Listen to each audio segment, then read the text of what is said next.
Unless, until দুইটা conjunction দেখতে প্রায় একই এবং একই ধরনের সেন্টেন্স আমরা ব্যবহার করতে পারি।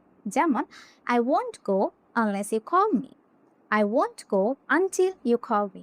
দুটো সেন্টেন্সে দুটো কনজাংশন আমরা ব্যবহার করতে পারছি, কিন্তু কখন কোনটা ব্যবহার করব এবং কখন কোনটার অর্থ কী দাঁড়াচ্ছে আমরা অনেক সময় বুঝি না, কনফিউজড হয়ে যাই।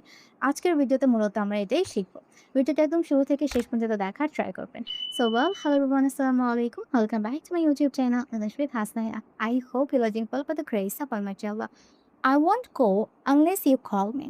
তুমি যদি আমাকে ফোন না করো তাহলে আমি যাব না।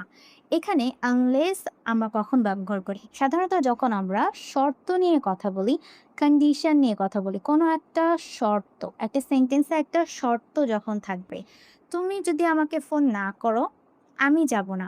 I won't go unless you call me. তাহলে তুমি কল করলে আমি যাব। তাহলে এখানে একটা শর্ত আছে, একটা কন্ডিশন আছে। আনলেস এর অর্থ হচ্ছে ইফ নট, যদি না। ওকে, এবং আনটিল অর্থ কি? আনটিল সাধারণত সময় নিয়ে কাজ করে, যতক্ষণ পর্যন্ত না। সাধারণত যখন আমরা একটা সেন্টেন্সে টাইম নিয়ে কথা বলি, সময়ের উপর প্রাধান্য বেশি দেই, তখন সাধারণত আমরা আনটিল ব্যবহার করি। যেমন I won't go until you call me. তুমি যতক্ষণ না আমাকে ফোন করছো আমি যাব না। এখানে যতক্ষণ না সময় নিয়ে কথা বলা হচ্ছে। ওকে, আচ্ছা, এখন আমরা আরও কয়েকটা উদাহরণ দেখব, ব্যাপারটা আরও ক্লিয়ার করার ট্রাই করি। তুমি না খেলে আমি খাবো না। তাহলে আমরা কিভাবে সেন্টেন্সটা বলতে পারি? এখানে একটা শর্ত আছে। ফার্স্টে তোমাকে খেতে হবে, তাহলে আমি খাবো। তাহলে এখানে একটা শর্ত কাজ করছে। এটার জন্য আমরা এখানে আনলেস এই কনজাংশনটা ব্যবহার করতে পারি। তুমি না খেলে আমি খাবো না, তাহলে আমরা বলতে পারি I won't, I will not eat or I won't eat unless. Okay, এখানে কিসের ব্যবহার করতে হবে? Unless you eat, unless you eat. Okay, দেখেন এখানে আমরা আনলেস কেন ব্যবহার করছি? কারণ এখানে একটা শর্ত কাজ করছে। এই সেন্টেন্সটিকে আমরা সিম্পলি এভাবেও বলতে পারি কি if you don't eat I will not eat. Okay, তাহলে এখানে ইফ নট এর পরিবর্তে সাধারণত আমরা আনলেস ব্যবহার করতে পারি। যেমন এই সেন্টেন্সটাকে আমরা কিভাবে ইংলিশে বলতে পারবো? লাইসেন্স না থাকলে তুমি গাড়ি চালাতে পারবে না। তাহলে এখানে শর্ত কি? শর্ত হচ্ছে লাইসেন্স থাকতে হবে, তাহলে আমি গাড়ি চালাতে পারবো। তাহলে একটা শর্ত আছে, এখানে আমরা আনলেস এই কনজাংশনটা ব্যবহার করতে পারি। তুমি গাড়ি চালাতে পারবে না, এটাকে সিম্পলি আমরা বলতে পারি you can't, you can't drive the car unless you have a licence. তাহলে আমরা আনটিল কখন ব্যবহার করি? সাধারণত আমরা যখন টাইমের উপর জোরটা বেশি দিয়ে থাকি কোনো একটা সেন্টেন্সে, তখন আমরা আনটিল ব্যবহার করি এবং এটার অর্থ দাঁড়ায় যতক্ষণ না বা যতক্ষণ না পর্যন্ত কোনো একটা কাজ হচ্ছে। ওকে, এই অর্থে সাধারণত আমরা আনটিল ব্যবহার করতে পারি। যেমন আমি মধ্যরাত পর্যন্ত পড়েছি।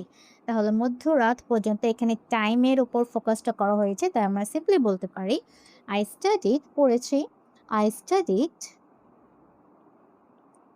I studied until midnight. Okay, until midnight. মধ্যরাত পর্যন্ত আমি পড়েছি। তারপর সে রাত ৮টা পর্যন্ত অফিসে ছিল। তাহলে ৮টা পর্যন্ত এখানে সময়ের কথা বলা হচ্ছে, তাই আমরা সিম্পলি বলতে পারি she was at the office until, এখানে until এর ব্যবহার করতে হবে until 8 PM.